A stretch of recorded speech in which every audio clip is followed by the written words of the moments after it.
What's up, YouTube? It's the Action Figure Grader coming back to you with another market update, this time for loose, complete, vintage Star Wars figures. Lots of Last 17 again.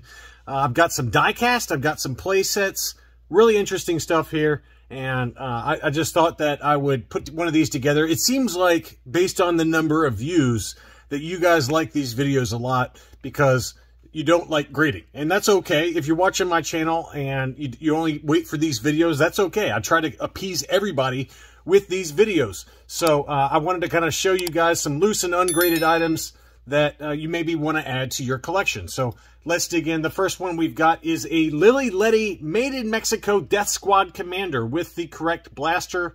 This was a pretty good example. It did have some scratches on the head, but the actual belt itself, where you usually see the most rub on these, because for whatever reason, the Lily Letty version of this figure, this silver paint is really tacky, and it can often rub off on that belt buckle. And this one, it looked pretty good. It didn't have too much issues there. But the helmet itself is where all the rub was. You can see right there, lots of scratches on the helmet as well as on his back there. The belt buckle was in good shape. It did have the correct black Lily Letty Imperial Blaster, and that one sold for $150 free shipping. I guess that's okay. I mean, I think if you looked at some of the Facebook groups, you could probably pick one up in the similar condition, if not better condition, for a little bit less. I picked up one that graded 80 with CAS, Collector Archive Services. It might have been an 85, I can't remember. And I think I paid $100 shipped for it, so quite a bit less than that. And you know, again, you know, for eBay, this is probably about right. You know, it's a little bit more competitive on eBay. Prices are a little bit higher than what you usually find on Facebook. But this one did have some light issues with it, and it did sell for $150 free shipping.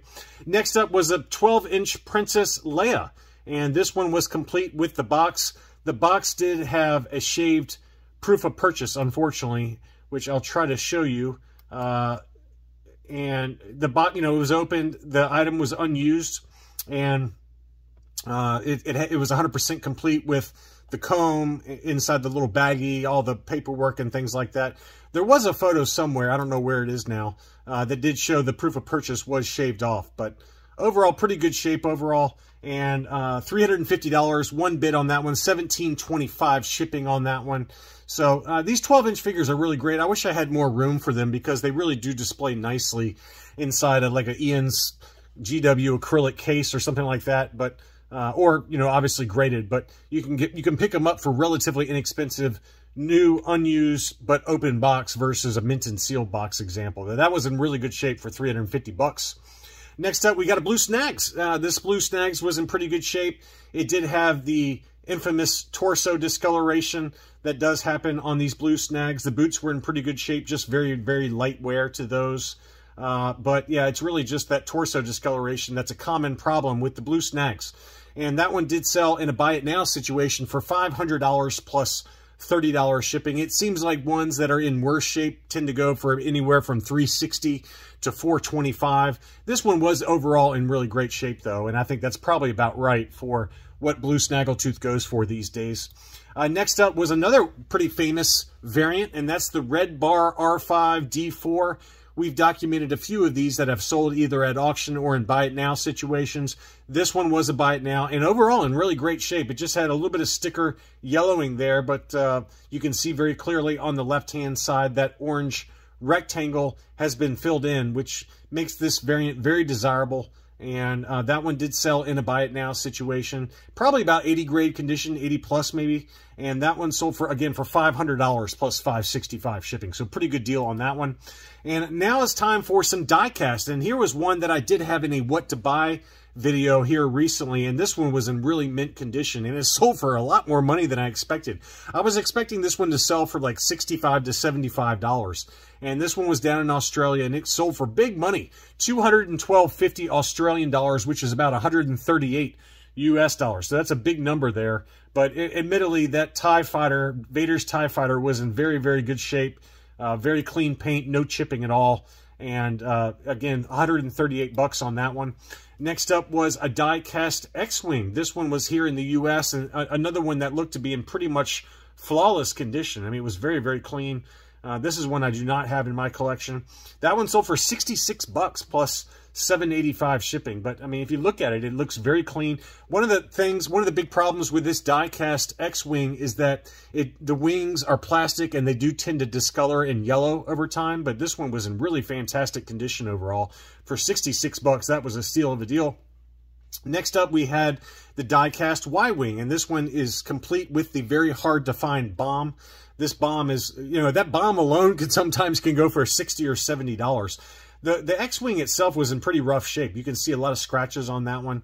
But it still sold, again, for a big number. This was down in Australia again, $172.50 in terms of Australian dollars, which equates to about 111 US dollars. And this is one that I think was maybe a little bit of an overpay, just given the condition issues of the die-cast X-Wing, or excuse me, Y-Wing. I've seen them for sale in like Rogue 5 Toys, for example, for quite a bit less ungraded. $65 to $75 is probably a more appropriate number. But admittedly, that, you know, that bomb alone, I've seen just that bomb alone go for $65 or $70 by itself. But you can find some good deals. And there is also a really good Facebook group devoted only to the vintage Star Wars die-cast line of toys. So make sure to go check those groups out on Facebook, Rogue 5 Toys and the die-cast group. Next up, this was another interesting one. It's a shame that the baggies were open, but this is the Cloud City playset. It's 100% complete with all the figures, all the accessories, but unfortunately the baggies were opened. It did have the Cloud City playset figure box, as well as the backdrop, all the different parts, including the catalog, as well as the instructions. So pretty rare item. We just documented one that was an AFA 90 that sold on Hakes recently, and I can't remember the number, but it was big. It was like $6,000 plus, and this one sold for $945. So again, this is not the kind of thing that you would grade, but if you're into these play sets, especially the cardboard backdrops, you know, this would look really nice, you know, displayed open on your shelf with all the different figures displayed in front of that backdrop. But $945, that's a big number for that very hard to find Cloud City playset. Here's a very rare micro collection. I documented a few micro collection items here recently, and this is, again, one of the rare ones. This is the Snowspeeder from the micro collection. The three hardest to find ones are the Snowspeeder, the Millennium Falcon, and the X-Wing.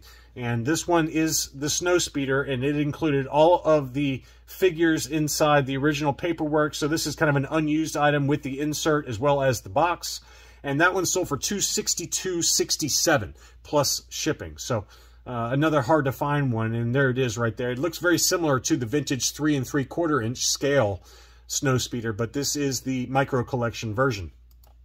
Next up is another one I had in my What to Buy video, and a subscriber did pick this one up, so congratulations to him on this one. And this is the Taiwan Boba Fett, complete with apparently the correct blaster. I didn't look it up to confirm that, but Boba Fett himself was in really great condition. One little scratch there on the left-hand chest armor, but otherwise it was pretty much flawless. You can see how clean he was with the paint applications on that one. So that one sold for $145.50. And again, assuming that blaster is correct, I think that was a really good deal. And congratulations to you-know-who. You know who you are. And I think that was a beautiful example of the Taiwan Fett. Same seller also had Ewok. Ewok. He had Ewok. He had Wicket. Wicket is a pretty tough to find. It's a sneaky one that can be very expensive, especially mint on card. I've found that high-grade mint on card examples, even with a yellowed blister. I mean, I could not believe some of the recent sales prices for a mint on card Wicket. So likewise, loose, complete, these can be pretty expensive. I thought this was actually a better deal. Usually these can go for $75 to $80 minimum. But this one sold in an auction for $51 plus $4.50 shipping. Again, a very fair price. It looked to be in really great shape overall. One thing on Wicket is that the white face paint can oftentimes get really easy scratches on it, and you can oftentimes see scratches on the hood as well. But this one, you know, just based on a first glance here, this one was a very clean condition. One little teeny tiny scratch on the left-hand side of his cheek there, but otherwise very, very clean example of Wicket. And that's a beautiful figure. $51 again, took that home in an auction. I got a couple of different examples of the Max Rebo band that sold here recently. This one sold in an auction for $174.26 plus $8.50 shipping. And the big thing is to look for Max Rebo. This one did have the infamous discoloration to his head and arms. You can see how much lighter the blue is versus the torso piece, and that's a very common defect. Otherwise, it was a really clean example. The other two members of the band looked to be really clean. So that one sold for $174.26, and then this one, you can see here that Max Rebo also had some lightening of the blue to the head and the arms, but that one sold at an auction for $107.50. So let's call that about $120 versus about, you know, $185. That gives you a rough price range to aim for a loose, complete Max Rebo band. Next up, let's dig into some last 17 figures, and a number of these I did showcase in my What to Buy video. This one is EV99. This one sold for $354.87 plus $6 shipping, and this one was very, very clean overall. You can see how clean that one looks with no scratches to the kind of orange part of the torso there, which is often a problem there. But that one did sell for about $355. Amanamon was another one that this same seller had, $234.50 for him plus $6 shipping. Again, this one looked to be really clean, and no scratches around the green portion of the paint on the head there, which is where you often see some wear, as well as on the hands. Sometimes you can see some wear on the hands. But overall, this one was a very clean example, and the price reflected that, $234.50 plus $6 shipping on him. Next up, he also had a tape-sealed Barada baggie. This one came in the Jabba's Dungeon playset, along with EV99 and Amanamon, I believe, were the three baggies that were included in the last 17 version of Jabba's Dungeon playset. But this baggie, I thought was a really good buy. $135.50 for that one. I thought that was a really good deal for the Barada baggie. Very tough to find that baggie. It only appeared, I believe, in that Jabba's Dungeon playset. So very good deal. Next up was Han Solo in Carbonite. This one has the infamous yellowing to the torso. Very faint, but you can see it if you look at the arms versus the torso piece there. It has started to yellow, which is a common problem for the Han Solo in Carbonite. He's got that thick neck. Han Solo in Carbonite does not skip neck shrug days at the gym. You can see how thick his neck is there. It almost looks like a Power of the Force 2 figure there. But that one did sell for $270, free shipping on that one. And then finally, for the last 17 figures, before I think I've got some droids and Ewoks figures, this is Yak Face, and this one sold over in the UK for 435 pounds, which is $550. And I hate to say it, but that seems to be the going rate right now for Yak Face. He has not dropped hardly at all in price. And this one looked to be in clean shape without that discoloration to the torso. Oftentimes that torso can change color just a little bit. But this one was a really clean condition overall for about $550. I got one more last 17 I forgot about, and that's the pop-up R2-D2 lightsaber. This one obviously had some yellowing and some other issues to the sticker. Maybe some light wear to the dome as well, but you can see the sticker at the very top there has some kind of discoloration going on, as well as at the bottom. So by no means mint. This is probably the, what, like a 70 or 75 grade example. That one sold for $456, which, you know, again, I hate to say it, but that's probably about right for a pop-up R2-D2. Next up was Thal Jobin from the Droids series, and this figure can be kind of expensive. This one did have some wear by the back calf there, so, you know, just make sure you really look at these photos closely, because you can see there the paint had rubbed off on the leg there. That one still sold for $100 plus $5 shipping. And then finally, we've got the Power of the Force Ewok Battle Wagon, and we go months and months and months without seeing one of these, and this is like the third or fourth one that I've documented on the channel. But this was a beautiful example, and it was advertised as 100% complete, along with the box for that, which the box was also in pretty good shape. And this one sold for $600. We've seen as low as about $400 to $425 for a loose complete battle wagon without the box, and then this one sold for $600 free shipping with the box. So anyway, I hope this helps you guys fill out your collections. Thanks as always for watching, and I'll be back soon.